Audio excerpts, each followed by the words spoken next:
भक्ति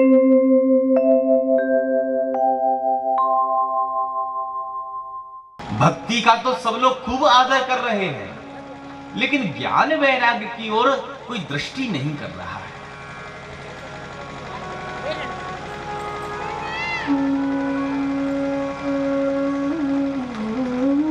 जिस स्त्री के गर्भ से बालक का जन्म नहीं होता, वो स्त्री बंध्या कही जाती है। ऐसे ही ठाकुर जी की भक्ति तो भैया हम खूब कर रहे हैं, लेकिन ठाकुर जी की भक्ति करते करते यदि हमारे भक्ति के गर्भ से ज्ञान वैराग्य का जन्म नहीं हुआ, तो हमारी भक्ति बंध्या कही जाए। हमारी भक्ति ही बंध्या है। भक्ति विरक्ति भगवत प्रबोध, भक्ति ही की पुत्र तो ज्ञान वैराग्य है।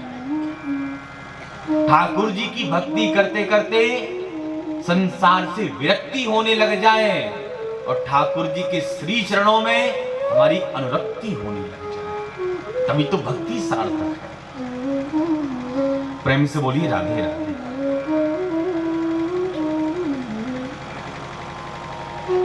श्री नारद जी महाराज कहते हैं, हे भक्ति महारानी, कलयुग के प्रभाव से विचार ज्ञान वैराग दोनों वृद्ध हो गए हैं, और मैं वचन देता हूं, तदा ना हम हरिदासो लोके तुम न प्रवर्तयेत। यदि मैं आपके पुत्र ज्ञान वैरागों को तरुण नहीं कर सका, तो मैं हरि का दास नहीं कहलाऊंगा। जो ये प्रतिज्ञा नारद जी महाराज ने की, तो भक्ति महारानी ने एक श्लोक में श्री नारद जी की सुंदर स्तुति यहां पर की है।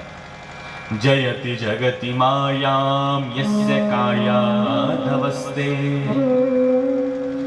वचन रचन मेकम केवलम चाकलै। ध्रुव पदमपि यातो यत्कृपार्तो ध्रुवोऽयं सकल कुशल पात्रम ब्रह्मपुत्रम नतास्मि। हे ब्रह्मा जी के मानस पुत्र, मैं आपको प्रणाम करते हूँ। ध्रुव पद मपियातो यत् कृपार्तो ध्रुवोयम।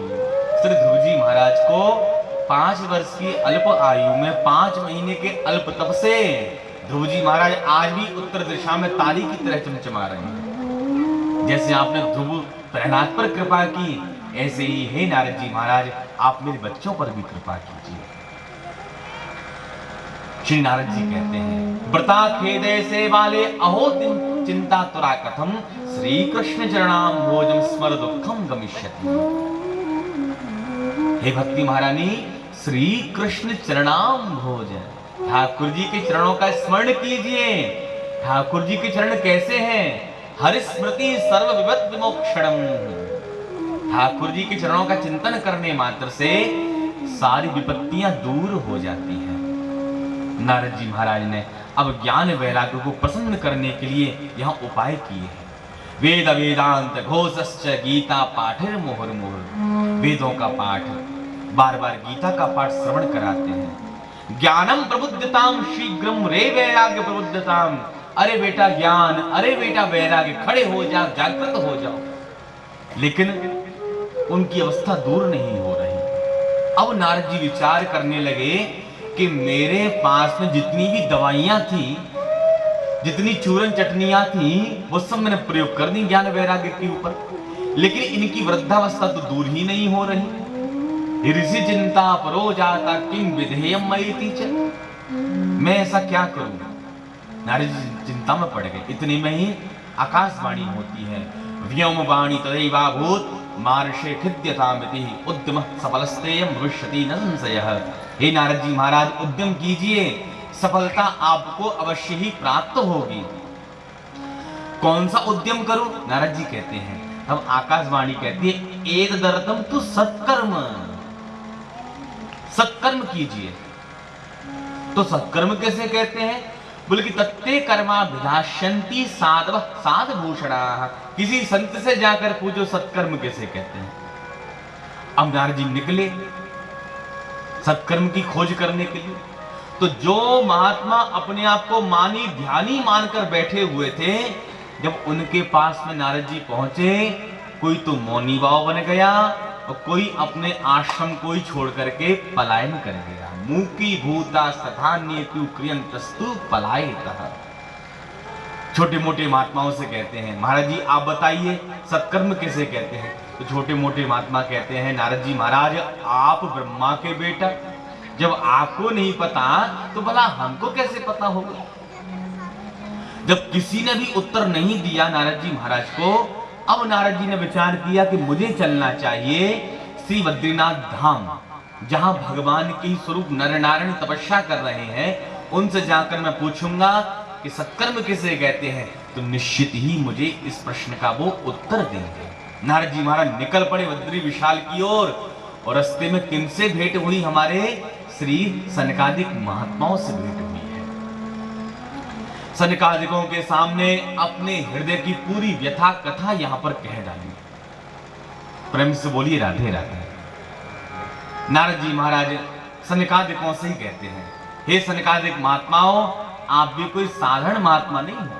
पंचहायन संयुक्ता पूर्वे सामवी पूर्वजः। 5 वर्ष की आपकी आयु है, लेकिन वैसे हो कितने वर्ष के? बोल कि पूर्वे सामवी पूर्वजः, पूर्वजों के पूर्वज हो गए हैं, लेकिन 5 से कभी 6 वर्ष के सनकादिक महात्मा होते ही नहीं है। ऐसे सनकादिक महात्मा,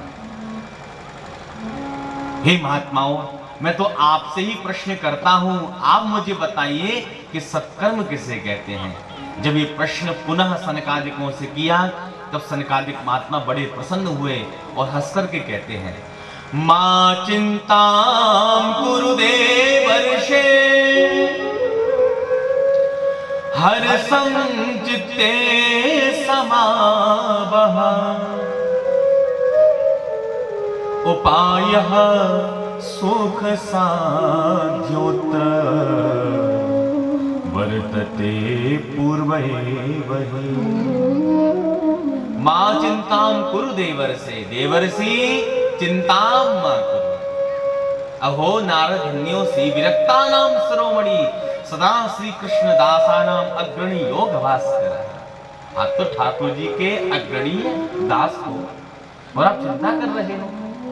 हमें पता है कि सत्कर्म किसे कहते हैं। तो नारद जी कहते हैं, महाराज जल्दी बताइए सत्कर्म किसे कहते हैं। तब सनकादिक चारों भैया एक स्वर में कहते हैं, श्रीमद् भागवत लाप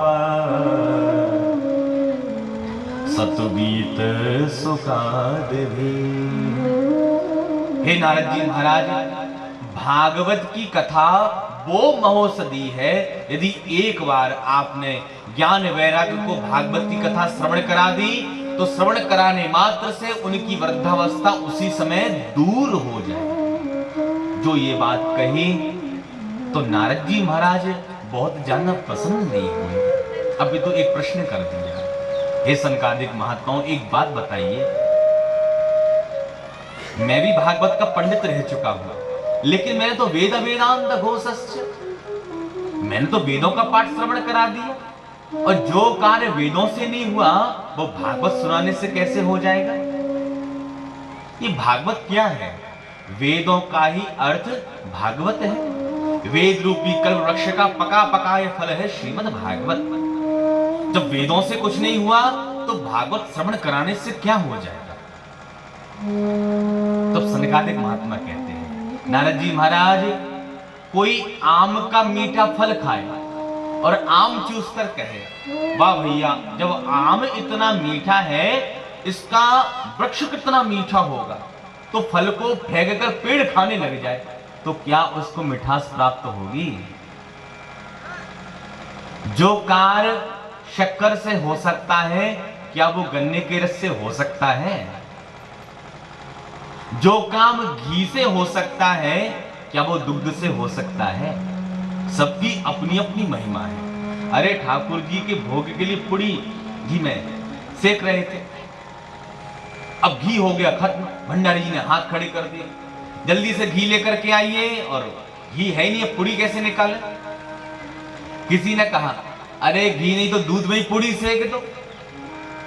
तो क्या दूध से पुड़ी सिक सकती है?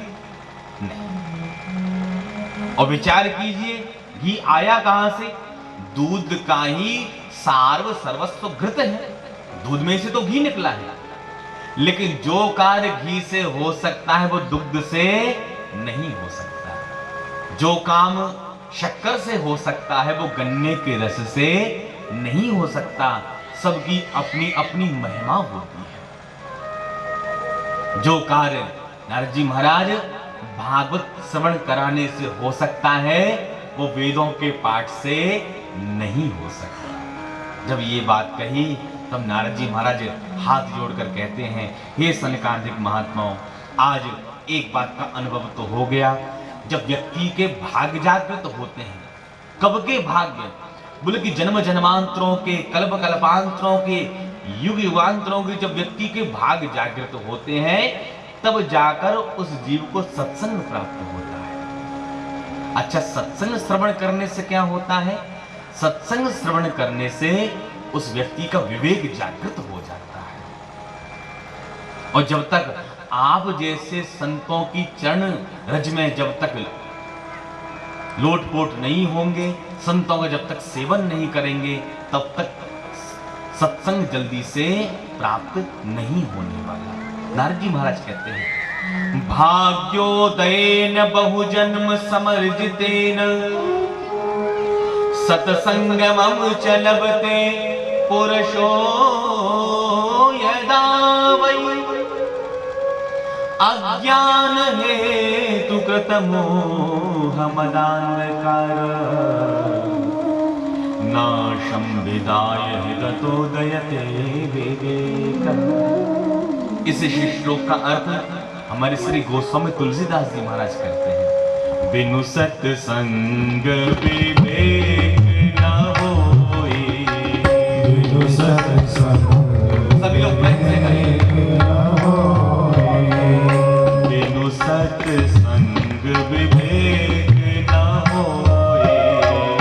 बिनु सत्संग विवेक न होई।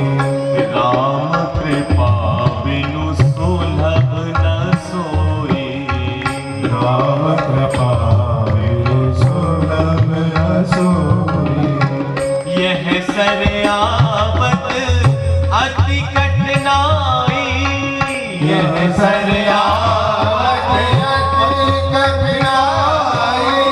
यह सरयावत अति कठिनाई। सरयावत अति कठिनाई। राम कृपा बिनु आव न जाई। राम कृपा बिनु आव न जाई। राम कृपा बिनु आव न जाई।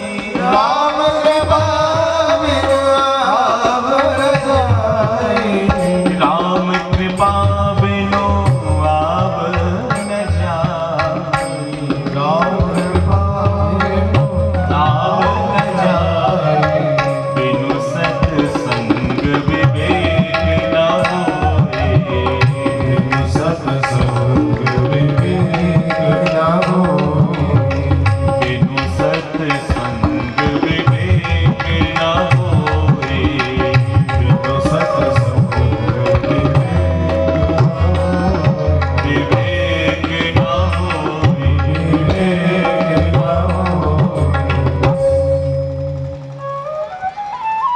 बिनु सत्संग विवेक न होई।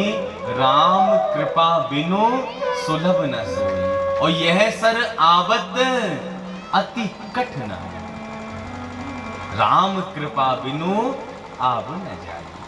जब तक ठाकुर जी की कथा नहीं होगी तब तक भैया सत्संग जल्दी से सुलभ नहीं हो सकता।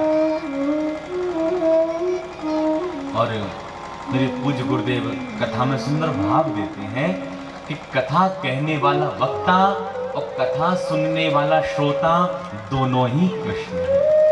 वक्ता कथा कहते कहते कृष्णमय हो जाता है और श्रोता कथा सुनते सुनते ही कृष्णमय हो जाता है। दोनों ही कृष्णमय हो जाते हैं। प्रेम से बोली राधे राधे। नारद जी महाराज कहते हैं, हे सनकादिक महात्माओं, जब आप भागवत की चर्चा कर ही रहे हो तो मैं तो आपसे ही निवेदन करता हूं कि आप बताइए कि भागवत कहाँ कराना उचित रहेगा। मैं तो आपके ही मुख से कथा सुनना चाहता हूं भागवत की। सनकादिक महात्मा कहने लगे, हे नारद जी महाराज, हम तो सोच रहे थे कि आप हमें कथा श्रवण कराओगे, तो चलो आप कथा सुना नहीं सकते तो हमसे प्रेम से कथा श्रवण कर लो। सनकादिक महात्मा एक स्वर में कहते हैं, कथा कराने के लिए सबसे अच्छा स्थान है गंगा द्वार हरिद्वार। गंगा द्वार समीपे तू तटमानंद नामकम। गंगा द्वार हरिद्वार में कथा का सुंदर आयोजन होना चाहिए। फिर तो क्या था, चारों महात्मा श्री नारद जी महाराज सीधे हरिद्वार धाम में आ गए हैं। संतों की कथा, नारद जी महाराज ने गंगा जी की रेती को इकट्ठा किया और चबूतरा बना दिया, सुंदर व्यासपीठ तैयार हो गए। चारों महात्मा उस व्यासपीठ पर जाके विराजमान हो गए। वैसे देखा जाए तो बद्री विशाल भी अपने आप में कोई साधारण स्थान नहीं है, तो भैया फिर बद्री विशाल में कथा क्यों नहीं सुनी नारद जी ने? सनकादिकों को भी वही कथा कहना चाहिए। हरिद्वार धाम का परामर्श क्यों दिया गया? बोले कि हरिद्वार धाम में इसलिए कथा का आयोजन कराया गया क्योंकि ये बहुत पुरानी कथा है। पहले समय में, अब तो खैर बद्रीनाथ धाम आप जाइए तो बढ़िया रास्ता बन चुका है, राजपथ है अब तो। पहले समय में जब लोग तीर्थ यात्रा करने के लिए बद्री विशाल उत्तराखंड की ओर जाते थे तो सभी गांव वालों से मिलकर के जाते थे कि भैया जा तो रहे हैं उत्तराखंड की यात्रा पर, और पता चला लौटे कि ना लौटे, वहीं गोविंदाय नमो नमः हो गए। और आज भी हमारे यहां तो परंपरा है, जब तीर्थ यात्रा करने के लिए लोग जाते हैं तो सबके गले में माला डाली जाती है, सबसे मिल करके गा करके सब लोग रो करके उन्हें प्रेम से विधि विधान से मंगल गीत गाते हुए विदा उनको करते हैं। ये पहले की परंपरा है, मिल के सबसे मिलजुल करके जाते थे। कब जा तो रहे हैं, पता चला इतना दुर्गम दुरू मार्ग था कि कुशलता पूर्वक तो भैया कोई वहां पहुंच ही नहीं पाता। गिरी कंदराओं को पकड़कर सने सने लोग यात्रा करते थे। सनकादिक विचार करने लगे, यदि बद्रीनाथ में कथा का आयोजन कर दिया तो यहां पर तो कोई कथा सुनने के लिए आएगा ही नहीं। संसारी इतनी ऊपर कैसे कथा सुनने के लिए आ सकते हैं? इसलिए कथा का आयोजन मध्य में होना चाहिए, बीच में होना चाहिए। संसारियों को कथा सुनना है तो थोड़ा नीचे से वो ऊपर आ जाए, और संतों को यदि कथा सुनना है तो जो गिरिकंदराओं में नेत्र बंद करके समाधि अवस्था में विराजमान है तो वो थोड़ा ऊपर से नीचे आ जाएंगे। संसारी नीचे से ऊपर आ जाएगा और संत ऊपर से थोड़ा नीचे उतर करके आ जाएंगे। जीवन मुक्त ब्रह्म पद चरित सुनहि तज ध्यान। जो ही कथा कहना प्रारंभ किया, संतों को पता चला कि कथा करने वाले वक्ता कौन है, बोले सनकादिक महात्मा, और कथा कराने वाले श्रोता कौन है, बोले देवर्षि नारद जी महाराज है। अब तो बड़ा भैया बड़ा ही सत्संग का सुंदर आनंद हमें प्राप्त होगा, क्योंकि श्रोता वक्ता ज्ञान निधि तब कथा राम की गूढ़। जब श्रोता वक्ता ज्ञान में परिपूर्ण होते हैं तब कथा सुनने का एक अलग ही आनंद प्राप्त होता है।